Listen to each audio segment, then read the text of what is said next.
Hello everyone, welcome back to our YouTube channel Navodin Classes 2020। दोस्तों आज की class बहुत इम्पोर्टेंट होने वाली है जिसका टॉपिक है भारत के त्यौहार। जो भारत के जितने भी त्यौहार हैं, अलग अलग धर्मों के अलग अलग जगहों के जो त्यौहार हैं वो आज हम इस क्लास में डिस्कस करेंगे। बहुत ही इम्पोर्टेंट होने वाली है। सभी अपने फ्रेंड्स को शेयर कर दें इस क्लास को, और प्लीज़ क्लास अच्छी लगे तो प्लीज़ लाइक करें और कमेंट करके बताएं कि आपको कैसी लगी क्लास, और आगे आपका जो भी सजेशन है ना वो भी आप कमेंट करके बताएं कि क्या हम इसको बेहतर कर सकते हैं। जितना भी हो सकता है उतना बेहतर करने की कोशिश कर रहे हैं, और उसके अलावा भी आपके पास कोई सजेशन है तो आप बता सकते हैं। चलिए, पिछली क्लासों में हमने देखा अलग अलग टॉपिक्स के बारे में, जैसे कपड़ा, रेशा, ठीक है ना, सब चीज़ देखी हमने। ऋतुएं भी देख ली हमने। तो उसको अगर किसी ने नहीं देखी है, कोई नया स्टूडेंट है, तो वो प्लीज़ प्लेलिस्ट में जाके देख सकता है। वहाँ ईवीएस की प्लेलिस्ट है, प्लेलिस्ट में जाके सारी क्लासें देख सकते हैं। और अगर आप हमारे व्हाट्सएप ग्रुप से जुड़ना चाहते हो तो उसका लिंक डिस्क्रिप्शन बॉक्स में दे रहा हूँ, जिसमें डेली का टेस्ट आता है। हर टॉपिक का टेस्ट आता है, ईवीएस का, मेंटल एबिलिटी का, मैथ का और हिंदी का, इंग्लिश का, सबका आता है टेस्ट। तो वहाँ पे आप ज्वाइन हो सकते हो, उसका लिंक डिस्क्रिप्शन बॉक्स में है। चलिए, बिना टाइम वेस्ट किए हम शुरू करते हैं क्लास को। पहले है भारत के त्यौहार। तो इसकी हम डेफिनेशन देख लेते हैं, इसकी परिभाषा क्या है। भारत को त्योहारों का देश कहा जाता है। यहाँ का हर दिन, हर मौसम, हर फसल और हर धर्म किसी न किसी उत्सव से जुड़ा हुआ है। यानी कि हर दिन कोई ना कोई त्यौहार होता है, किसी न किसी धर्म का होता है, या फसल का त्यौहार होता है, अलग अलग चीज़ में होता रहता है, या मौसमी त्यौहार भी होते हैं।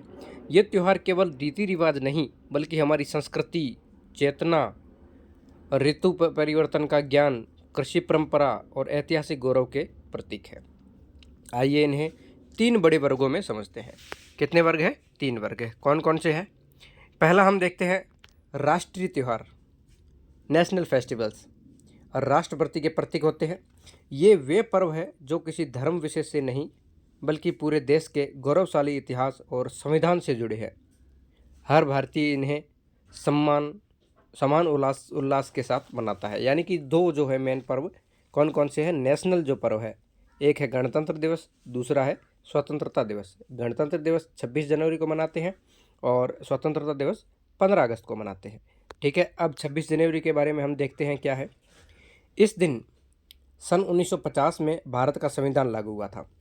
26 जनवरी 1950 को भारत का संविधान लागू हुआ था और भारत एक पूर्ण गणराज्य है। ठीक है, पूर्ण गणराज्य बना। ठीक, इसका महत्वपूर्ण फैक्ट क्या है? इस दिन कर्तव्य पथ जो दिल्ली में है, पूर्व में राजपथ था, पर आयोजित परेड का समापन विजय चौक पर होता है, और इसमें भारत की सैन्य शक्ति व सांस्कृतिक विविधता की झलक दिखाई जाती है, जो आज भी वो होता है।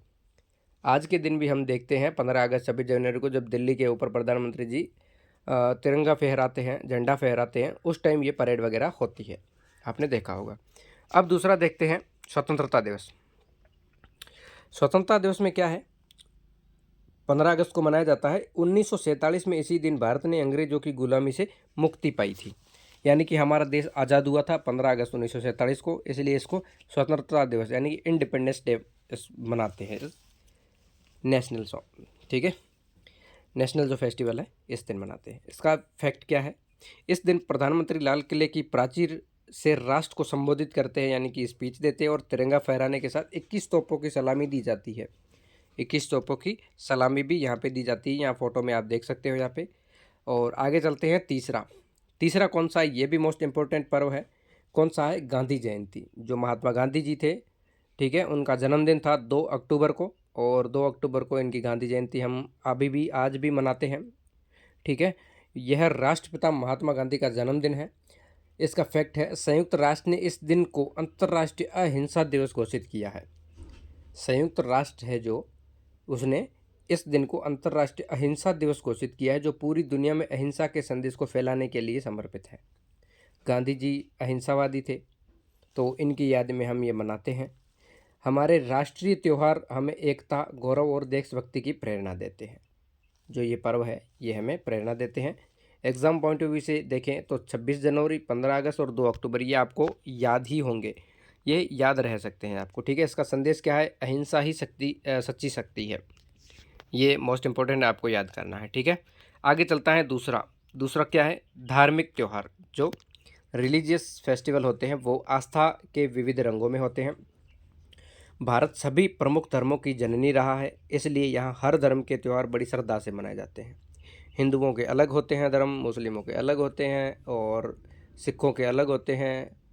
चर्च में जो पादरियों के होते हैं वो अलग होते हैं। सभी धर्मों के अलग अलग होते हैं, ठीक है। आगे चलते हैं। पहला कौन सा है? हिंदू धर्म। हिंदू धर्म में जैसे होली, दिवाली, ठीक है, रक्षाबंधन वगैरह ये मनाते हैं, ये हिंदू धर्म में आते हैं। हिंदू धर्म के त्योहारों की कोई कमी नहीं है, बहुत सारे त्यौहार है। ये देवी देवताओं, पौराणिक कथाओं और ऋतुओं से जुड़े हुए हैं। पहला आता है दीपावली का त्यौहार। यह रोशनी का पर्व है जो अयोध्या में 14 वर्षों का वनवास समाप्त कर भगवान राम की वापसी की खुशी में मनाया जाता है। भगवान राम और सीता ने 14 वर्ष का वनवास किया था, वो जंगल में चले गए थे और जब वो वापस लौटे थे तब उनकी जो नगरी थी अयोध्या में पूरे दीपक जलाए गए थे और रोशनी की गई थी। तो उसी मान्यता के अनुसार अब उसी दिन को दिवाली मनाई जाती है, ठीक है। दिवाली का त्यौहार हिंदुओं के लिए मनाया जाता है। इसका फैक्ट देखते हैं। दिवाली के दिन व्यापारी वर्ष की नई बई खाता, यानी जो खाता बई होती है वो जो पूरा हिसाब किताब लिखते हैं वो खोलते हैं। और इसी दिन जैन धर्म में भगवान महावीर का निर्वाण भी हुआ था, जबकि सिख इसे बंदी छोड़ दिवस के रूप में मनाते हैं। देखो, एक ही दिवस है, वो सभी लोग मनाते हैं। देख लीजिए दिवाली का त्यौहार। दूसरा आता है होली का त्यौहार, ठीक है। होली का यह रंगों और उमंग का त्यौहार है। रंगों से खेलते हैं होली, जो बुराई यानी कि होलिका पर अच्छाई, प्रहलाद की विजय और वसंत ऋतु के आगमन दोनों का प्रतीक है। अब ये आपने कहानी देखी होगी कि होलिका थी तो वो हिरण्यकश्यप की बहन थी और प्रहलाद था वो बेटा था, और होलिका को ये वरदान था कि वो आग में नहीं जलेगी। और प्रहलाद एक अच्छा भक्त था, तो भगवान ने इनकी सुन ली और इनको मरने नहीं दिया। इनको जहर भी दिया गया तब भी नहीं मरे, इनको पहाड़ से भी लुढ़काया गया तब भी नहीं मरे, और आग में सोचा कि आग में जल जाएंगे और होलिका को साथ में लेके बैठे, लेकिन होलिका नहीं जलेगी और प्रहलाद जल जाएंगे। लेकिन हुआ उल्टा कि प्रहलाद नहीं जले और होलिका जल गई। तो यानी कि बुराई पर अच्छाई की विजय। होली के एक दिन पहले होली का दहन किया जाता है और अगले दिन लोग एक दूसरे को गुलाल लगाकर भाईचारा बढ़ाते हैं। ये तो सभी को पता ही होगा, ठीक है। तीसरा है नवरात्रि, दुर्गा पूजा, जो आजकल हर जगह होता है, ठीक है ना। यह 9 रात्रों का पर्व देवी दुर्गा के 9 रूपों की आराधना को समर्पित है, ठीक है। इसका महत्वपूर्ण तथ्य है, जहां पश्चिम बंगाल में इसे भव्य पंडालों और सिंदूर खेला के साथ मनाया जाता है, वहीं गुजरात में यह गरबा नृत्य का सबसे बड़ा अवसर होता है जो पूरी रात चलता है। यह आपने देखा होगा, गुजरात में डांडिया वगैरह लेके खेलते हैं। और अब तो क्या हुआ कि पूरे भारतवर्ष में ये डांडिया लेके खेला जाता है, लेकिन गुजरात का फेमस माना जाता है और खेला पूरे देश में जाता है। अब आते हैं चौथा है गणेश चतुर्थी। ये भी बहुत ही अच्छा त्यौहार है, बहुत ही धूमधाम से मनाते हैं इसको। भगवान गणेश के जन्मोत्सव के रूप में मनाया जाने वाला यह त्यौहार महाराष्ट्र का सबसे बड़ा सार्वजनिक उत्सव है। महाराष्ट्र में बहुत ही भव्य तरीके से बनाया जाता है। लेकिन साउथ जो इलाका है भारत का, उसमें तो बहुत ही इम्पोर्टेंट है, बहुत ही अच्छी तरीके से मनाते हैं। इनमें धूमधाम से डीजे वगैरह लगा के मनाते हैं, और बाकी जगहों पे भी होता है, अच्छा होता है त्यौहार। इसका महत्वपूर्ण तथ्य है, लोकमान्य तिलक ने स्वतंत्रता संग्राम के दौरान इस पर्व को सार्वजनिक रूप से मनाने की शुरुआत की थी, ताकि लोग एकत्रित हो सके और 10वें दिन अनंत चतुर्दशी पर विसर्जन किया जा सके। 10 दिन तक भगवान श्री गणेश की पूजा की जाती है, और 10वें दिन जो होता है इनका चतुर्दशी के दिन इनका विसर्जन किया जाता है। आगे चलते हैं। 5वां है मकर संक्रांति। मकर संक्रांति को तो आपको पता ही होगा, ये पतंगों का त्यौहार है। पतंग उड़ाते हैं हम, और सर्दी में आता है जो 14 जनवरी को आता है, ठीक है। यह सूर्य के मकर राशि में प्रवेश का पुण्य काल है, जो फसल कटाई प्रमुख पर्व है। यानी कि इस टाइम गेहूं की जो फसल होती है या सर्दियों की जो होती है ना, रबी की फसलें, वो कटाई का टाइम होता है उस टाइम। तो ये फैक्ट देखते हैं इसका। यह भारत का एकमात्र त्यौहार है जो सौर कैलेंडर पर आधारित है, यानी कि जो अंग्रेजी कैलेंडर है ना उसके ऊपर आधारित है, यानी कि 14 जनवरी। और जो हिंदी कैलेंडर है उसमें क्या होता है, चैत्र वैशाख ज्येष्ठ आषाढ़ वो होता है महीने, ठीक है। लेकिन जनवरी फरवरी ये जो होता है ये क्या है, सौर कैलेंडर में आते हैं, ठीक है, इंग्लिश कैलेंडर में आते हैं। तो ये उस आधारित है, यानी कि 14, यानी कि हम गणेश चतुर्थी देखें तो 14 को आती है, चतुर्दशी को आती है, होली देखें तो अमावस्या को आती है, और देखें सॉरी होली होती है वो पूर्णिमा को, और दिवाली होती है वो कार्तिक मास की अमावस्या को मनाई जाती है, ठीक है ना। तो वो क्या हो गए, हिंदी महीनों के हो गए। लेकिन ये एकमात्र त्यौहार है जो क्या होता है, सौर कैलेंडर में, यानी कि 14 जनवरी को स्थित रहती है, जबकि अन्य हिंदू त्यौहार चंद्र कैलेंडर पर निर्भर होते हैं, ठीक है, हिंदी वाले कैलेंडर के ऊपर। आगे चलते हैं, इसको बहुत इंपॉर्टेंट चीज़ है वो याद रखना है। आगे चलते हैं, इस्लाम के धर्म, जो मुस्लिम होते हैं उनके जो धर्म है उसमें कौन कौन से त्यौहार आते हैं। इस्लामी त्यौहार हिजरी यानी कि चंद्र कैलेंडर पर निर्भर होते हैं, इसलिए इनकी तारीखें प्रत्येक वर्ष बदलती रहती है, ठीक है। चंद्र कैलेंडर होता है उस पर निर्भर होते हैं और तारीखें आगे पीछे होती रहती है। पहला आता है ईद उल फितर। ईद उल फितर किस रूप में मनाया जाता है, रमज़ान के पवित्र महीने में पूरे एक माह रोजे रखने के बाद यह त्यौहार खुशी और कृतज्ञता के रूप में मनाया जाता है। जो सच्चा मुसलमान होता है वो एक महीना पूरे रोजे रखता है और उसके बाद में वो खुशी का त्यौहार मनाते हैं और कृतज्ञता के रूप में मनाया जाता है। इसका तथ्य क्या है, इस दिन सभी मुसलमान ईदगाह या मस्जिद में जाकर विशेष नमाज पढ़ते हैं और फितरा यानी कि दान देते हैं, जो गरीबों को भी इस खुशी में शामिल करने का प्रतीक है। यानी कि जो बड़े बड़े लोग हैं वो क्या करते हैं, गरीबों को दान करते हैं ताकि वो भी हमारे साथ इस खुशी में शामिल हो सके, ठीक है ना। आपने ईदगाह वाली कहानी तो सुनी होगी, रमज़ान की कहानी, जो बूढ़ी दादी के लिए चिमटा लेके आता है तो वो जाता है ईदगाह में, मस्जिद में जाता है वहाँ पे।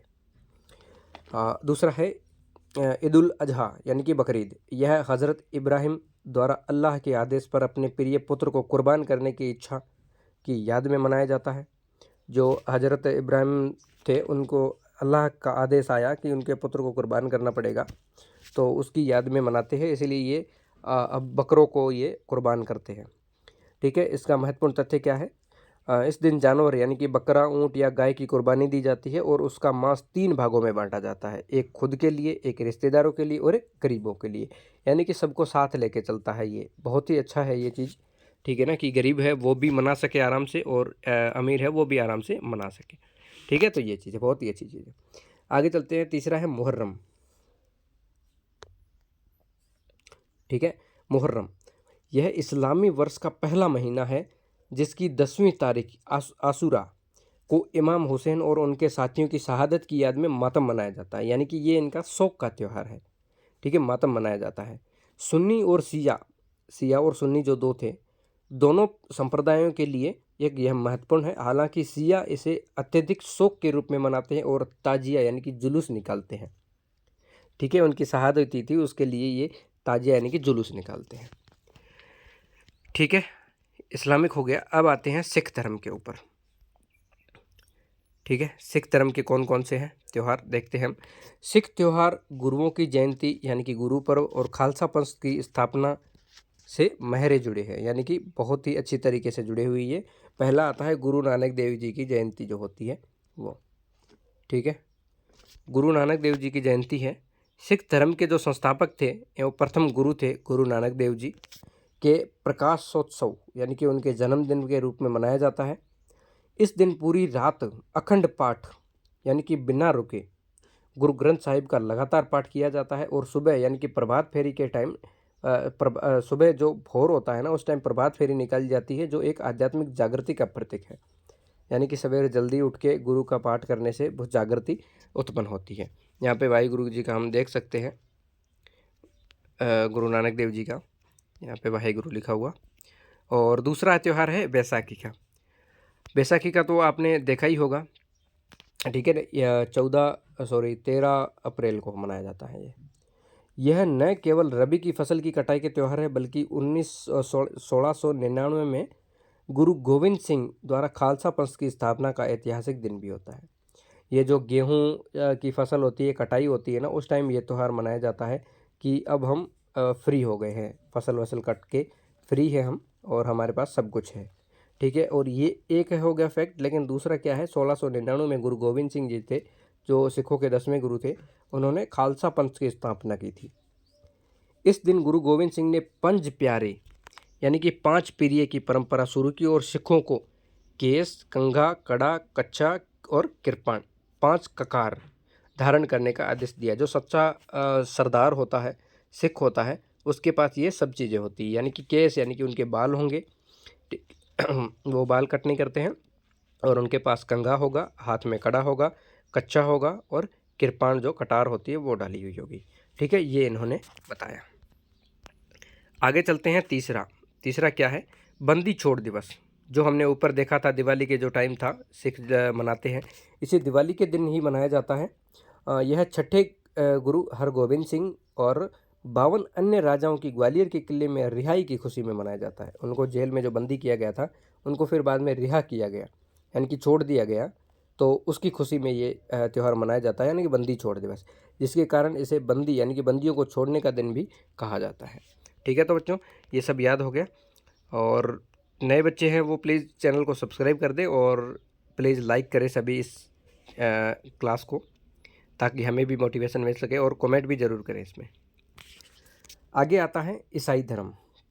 ईसाई धर्म के त्यौहार यीशु मसीह के जीवन, बलिदान और पुनरुत्थान के पर आधारित है।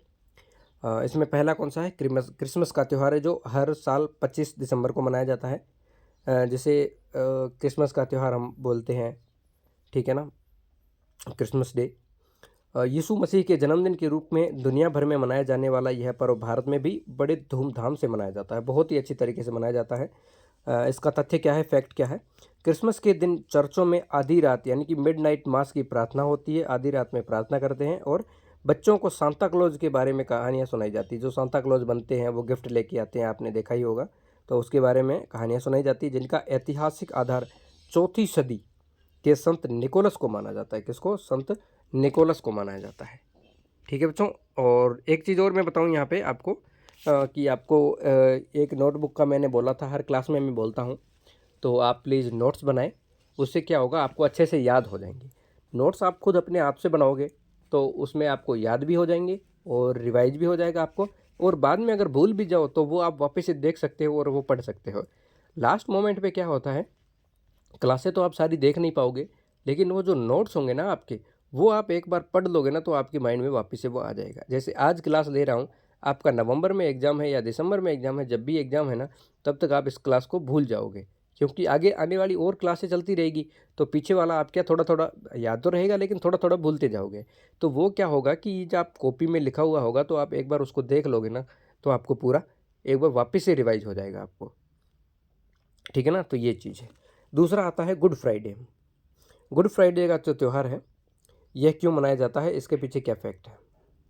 यह वह दिन है जब यीशु मसीह को सूली यानी कि क्रॉस पर चढ़ाया गया था। यह शोक और प्रार्थना का दिन होता है। ठीक है, जब किसी को बलिदान किया जाता है तो वो शोक आ जाता है, शोक होता है उस दिन। ठीक है, यानी कि दुख होता है।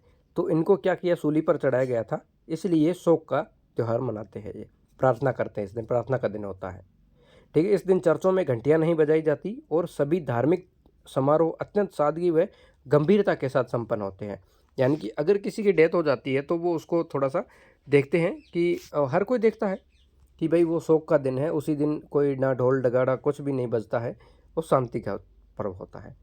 अब तीसरा आता है ईस्टर का पर्व। एक मिनट, क्या हो रहा है। ईस्टर का जो पर्व होता है वो क्यों मनाया जाता है, गुड फ्राइडे के 3 दिन बाद यीशु मसीह के पुनर्जीवित होने की खुशी में जब उसको सूली पर चढ़ाया गया, तो 3 दिन बाद क्या होता है, उसका जो पुनर्जन्म माना जाता है। ठीक है, पुनर्जन्म हो गया ऐसा माना जाता है, तो उस खुशी में ये मनाया जाता है ईस्टर का। यह ईसाइयों का सबसे प्रमुख पर्व है, यानी कि जो यीशु थे, यीशु मसीह जिसको हम ईसा मसीह बोलते हैं, वो वापस आ गए हैं। ठीक है, महत्वपूर्ण तथ्य क्या, ईस्टर तक 40 दिनों का उपवास चलता है और इस दिन अंडे को नए जीवन के प्रतीक के रूप में रंगा जाता है। क्यों रंगा जाता है, क्योंकि वहाँ से उत्पन्न होता है, वो पैदा होता है नया जीव। ठीक है, इसलिए उसको माना जाता है। इसको याद करने का तरीका हम देख लेते हैं। यहाँ पे लिखा हुआ है कि जैसे भारत की विशेषता उसकी धार्मिक विविधता और त्योहारों की एकता है। और नोट में देखें तो त्यौहार हमें आपसी प्रेम, विश्वास, सहयोग और भाईचारे की सीख देते हैं। एग्जाम पॉइंट ऑफ व्यू से देखें तो त्यौहार हमारी संस्कृति, इतिहास और परंपराओं के दर्पण है।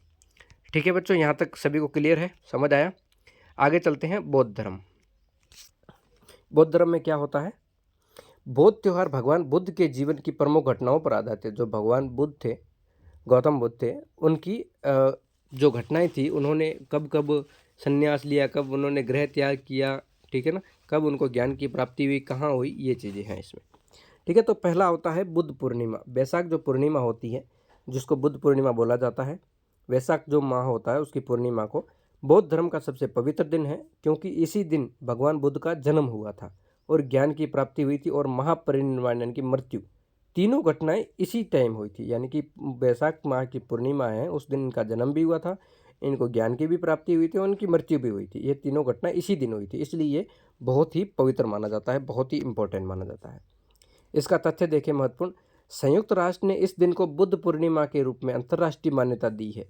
यानी कि सिर्फ भारत में ही नहीं, पूरे विश्व में इनको बुद्ध पूर्णिमा के रूप में मनाया जाता है। और इस दिन बोध गया के महाबोधि वृक्ष के नीचे विशेष पूजा अर्चना होती है।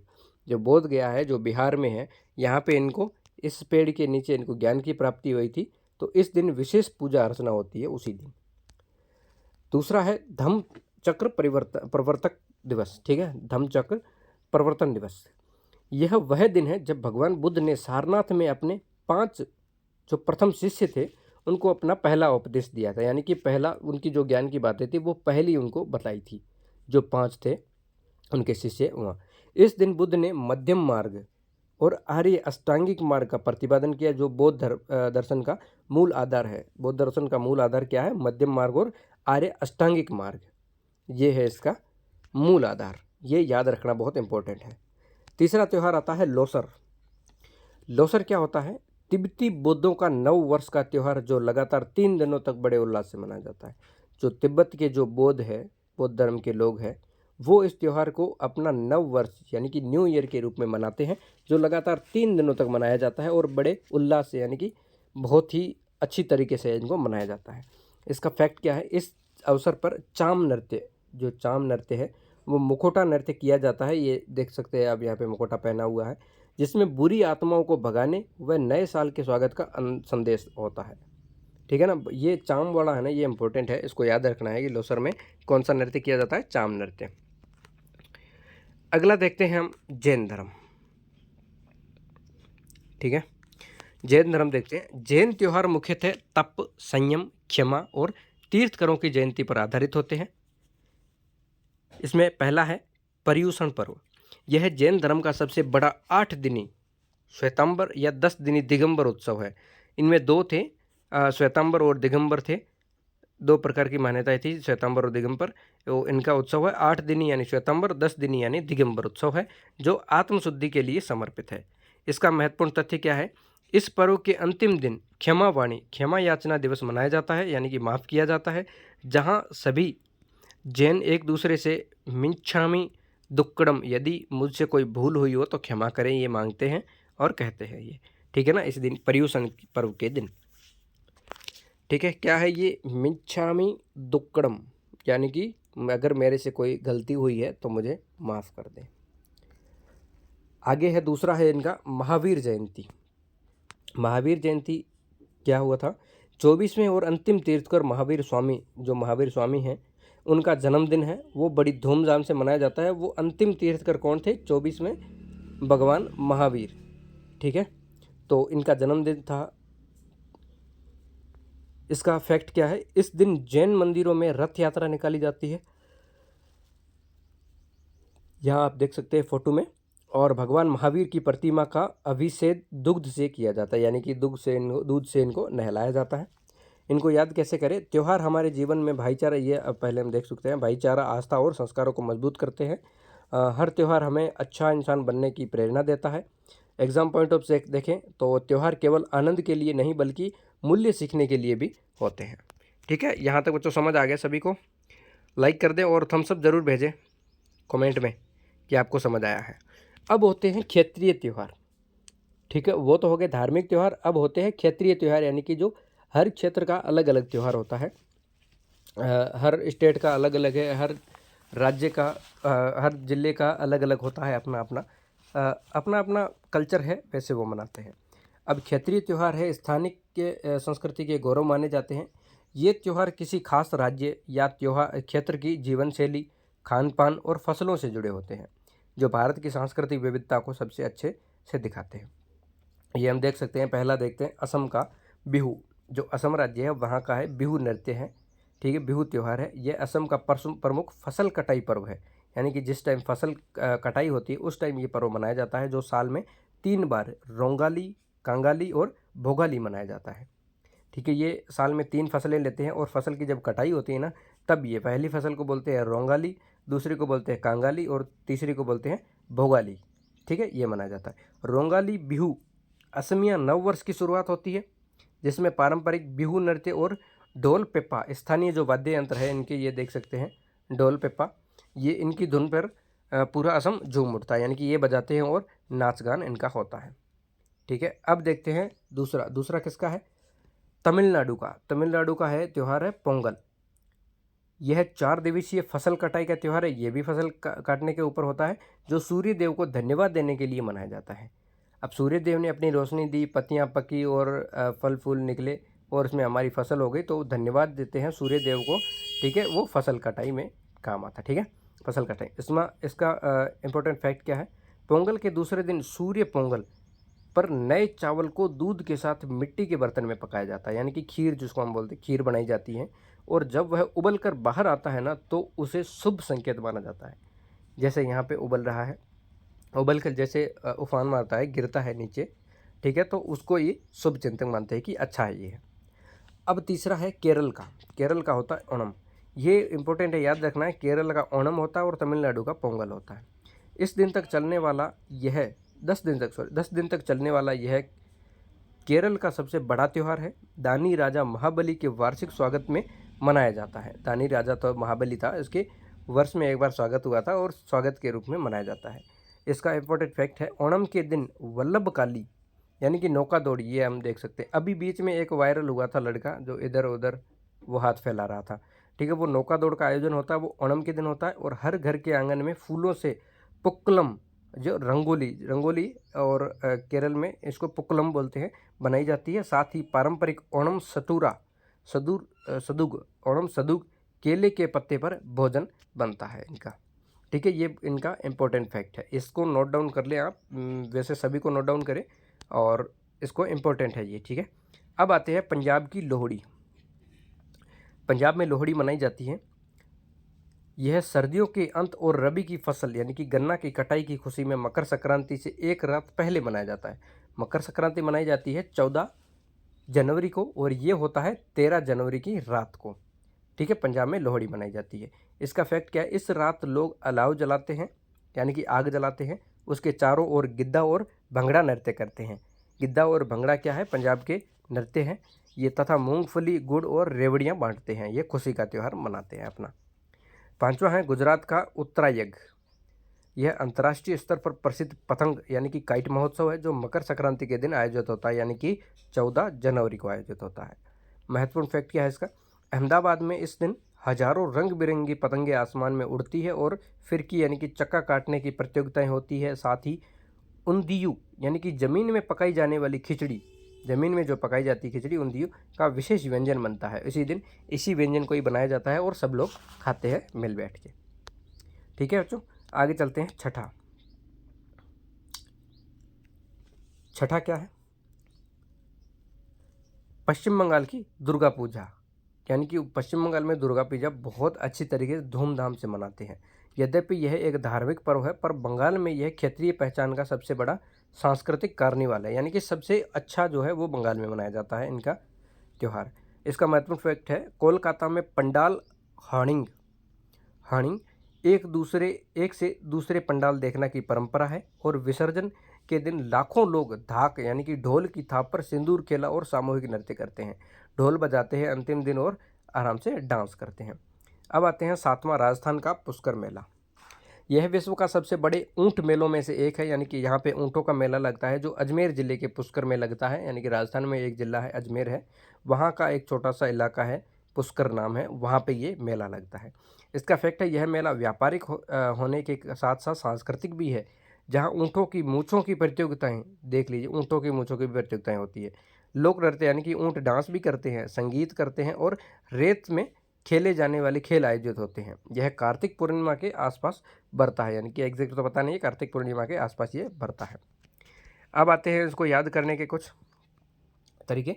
भारत की शक्ति और विविधता में निहित है। हर त्यौहार हमें एकता और भाईचारे का संदेश देता है। त्यौहार हमारी संस्कृति, परंपरा और प्रकृति से जुड़कर जीवन को सुंदर बनाते हैं। और एग्जाम पॉइंट ऑफ व्यू से देखें तो राष्ट्रीय, धार्मिक और क्षेत्रीय सभी त्यौहार भारत की समृद्ध विरासत के प्रतीक हैं। और याद कैसे रखें इनको कि हर त्यौहार कैसे होते हैं, खुशी प्लस संस्कृति प्लस प्रकृति प्लस एकता, इसको मिला के एक त्यौहार बनता है। ठीक है, यहाँ तक सभी को क्लियर है। अब देखते हैं कुछ अन्य जो क्षेत्रीय पर्व है उनके महत्वपूर्ण, देखते हैं कौन कौन से महत्वपूर्ण है, इंपॉर्टेंट है। वो तो इंपॉर्टेंट थे हमने, और कौन कौन से इंपॉर्टेंट है वो हम देखते हैं।